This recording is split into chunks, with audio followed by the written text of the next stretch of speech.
मुरली की कहानियाँ, मुरली की कहानियाँ, मुरली की कहानियाँ, मुरली की कहानियाँ। रहमते प्रभु की है खुदा की मेहरबानियाँ, रहमते प्रभु की है खुदा की मेहरबानियाँ।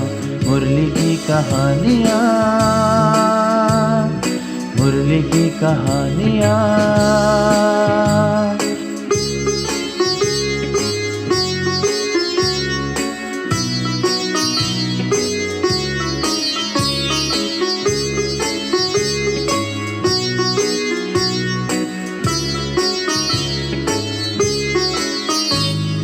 गहरे भेद खोलती, श्री मुख से बोलती, जोड़ती अध्यात्म से प्रेम रंग घोलती।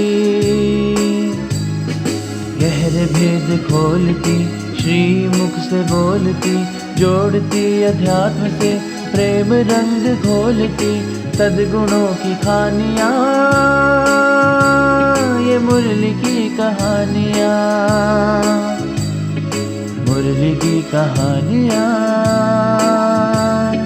मुरली की कहानियाँ,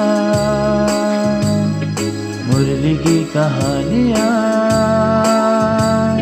मुरली की कहानियाँ।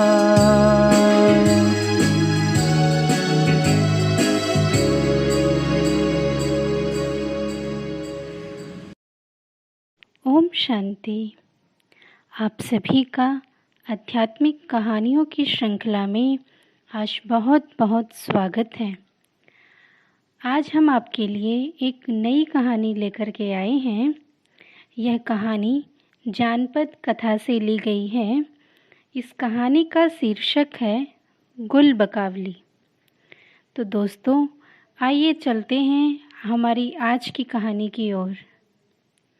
गुल बकावली एक विशेष स्वर्णिम पुष्प है जो पूर्णिमा के दिन देवलोक में स्वर्णिम झील में पूर्णतः खिलता है। यह बहुत ही सुंदर और सुगंधित होता है। इंद्रदेव की पुत्री बकावली के पुष्पों से जगदम्बा को अलंकृत करती है।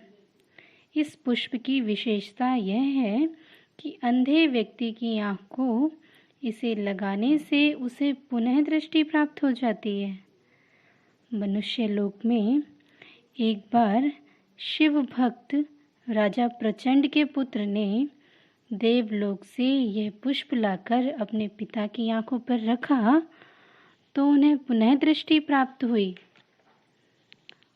अवंती नगर का राजा प्रचंड और महारानी प्रतिदिन शिव भगवान का अभिषेक कर राज्य संचालन करते थे। उनके राज्य में प्रजा बहुत सुखी थी। कई वर्षों तक संतान न होने के कारण राजा ने रूपवती नामक कन्या से पुनः विवाह किया, जिससे उसे 3 पुत्र प्राप्त हुए। ये तीनों पुत्र मूर्ख और बुद्धिहीन थे। प्रथम रानी संतान प्राप्ति के लिए भगवान शिव की आराधना में ही व्यस्त रहने लगी। कुछ दिन पश्चात उसने एक पुत्र को जन्म दिया, जिसका नाम विजय रखा गया। द्वितीय रानी को ईर्ष्या होने लगी, क्योंकि प्रथम रानी के पुत्र विजय के कारण उसके लड़कों को राज्य अधिकार प्राप्ति की संभावना नहीं थी। इसीलिए द्वितीय रानी ने अपने भाई वक्रकेतु के साथ मिलकर एक योजना बनाई। उसने ज्योतिषियों के द्वारा राजा को बहकाया कि विजय को राज्य से बाहर छोड़ दिया जाए। यदि नहीं छोड़ा गया तो उसके रहने से राजा नेत्रहीन हो जाएंगे। ज्योतिषियों के आदेश को मानकर राजा ने सिपाहियों को आदेश दिया कि विजय को न केवल जंगल में छोड़कर आए, बल्कि उसे खत्म कर दिया जाए। सिपाहियों ने जंगल में विजय को मारने के लिए तलवार निकाली तो तलवार पुष्पहार बन गई। पैरों से कुचलकर मारना चाहा तो पैर शक्तिहीन हो गए। अंत में शिवजी ने एक मुनि के रूप में आकर विजय को एक गरेड़िए के हाथ सौंप दिया। वह उसकी पालना करने का भी उसे आदेश दिया।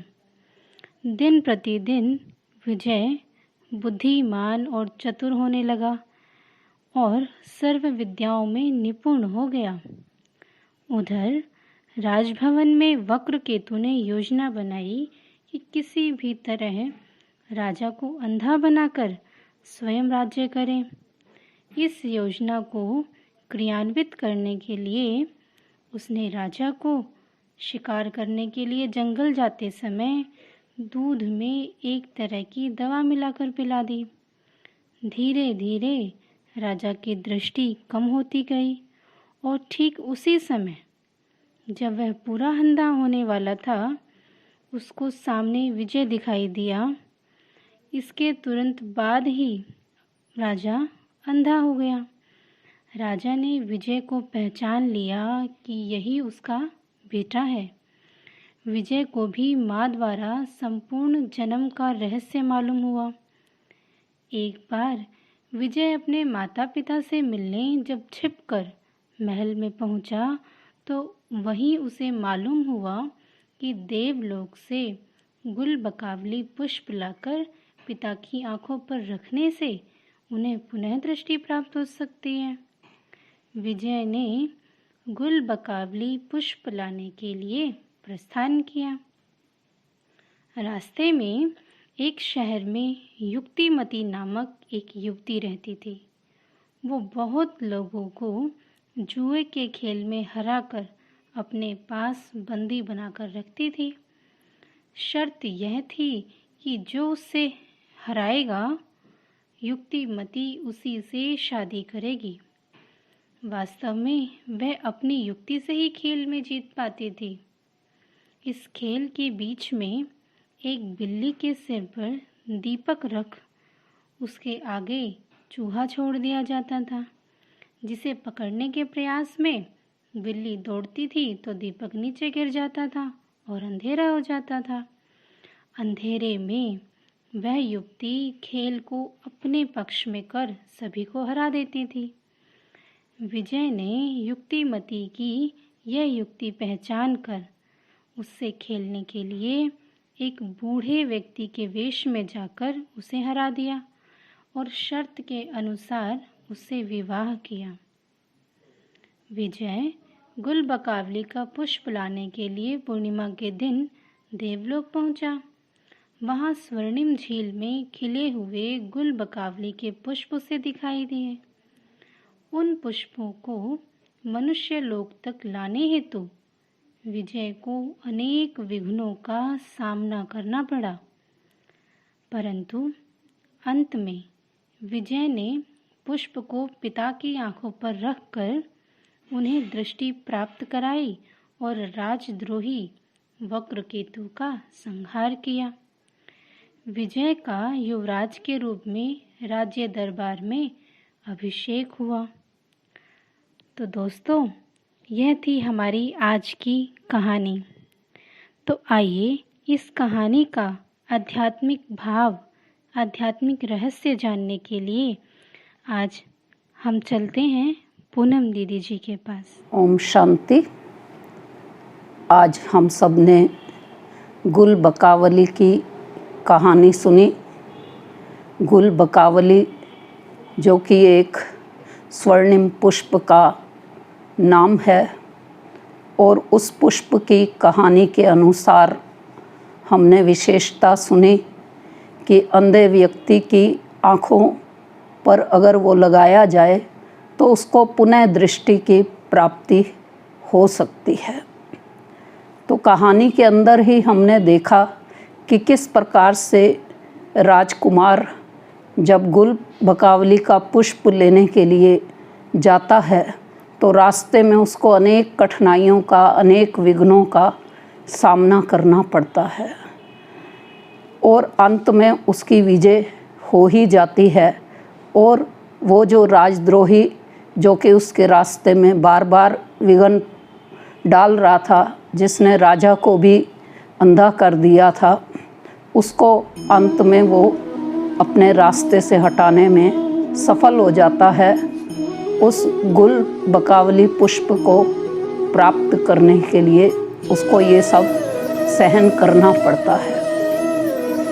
तो ये तो थी कहानी, लेकिन इसका जो सत्य रहस्य है वो निराकार ज्योति स्वरूप परमपिता परमात्मा शिव हमको इस समय समझा रहे हैं कि वर्तमान समय अगर हम चारों ओर दृष्टि डालें तो मनुष्यों के पास ज्ञान का तीसरा नेत्र नहीं है।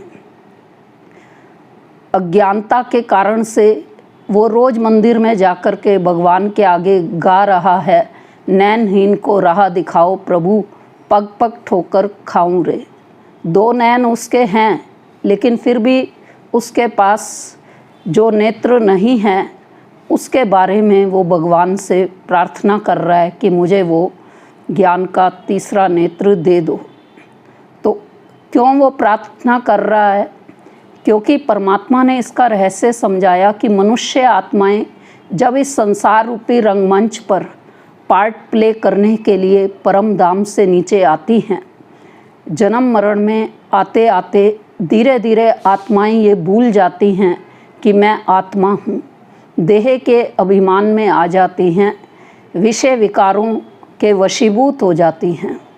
तो विकारों के वशीभूत होने के कारण से और ज्ञान का तीसरा नेत्र ना होने के कारण से संसार में चारों ओर अज्ञानता का अंधकार फैल जाता है।